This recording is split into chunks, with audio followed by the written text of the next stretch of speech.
ஒரு தும்மல் உங்கள் உடலில் என்ன நடக்கிறது தெரியுமா? அது ஒரு சாதாரண விஷயம் இல்லை.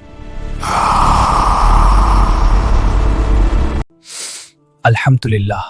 இஸ்லாமில் தும்மல் என்பது அல்லாஹ்வின் அருள். அதனால்தான் நாம் அல்ஹம்துலில்லாஹ் என்று சொல்ல வேண்டும். கேட்டவர் யர்ஹமுக்கல்லாஹ். இது ஒரு அடிப்படை சுன்னா. தும்மல் எப்படி ஆரம்பிக்கிறது? மூக்கில் தூசி அல்லது கிருமிகள் வந்தால் உங்கள் நர்வ்ஸ் சிக்னல் அனுப்பும். உங்கள் மூளை உடனே ரிமூவ் திஸ் என்ற சிக்னல் அனுப்பும். நுரையீரலில் காற்று பில்ட் ஆகும்.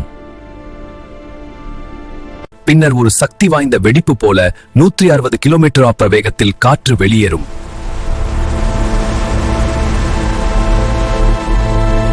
தூசி, கிருமிகள் அனைத்தும் வெளியேறுகிறது. இது உங்கள் உடலின் பாதுகாப்பு. ஒரு தும்மல் கூட உங்கள் உடலை பாதுகாக்கிறது. அதனால் அல்ஹம்துலில்லாஹ் சொல்ல மறக்காதீர்கள்.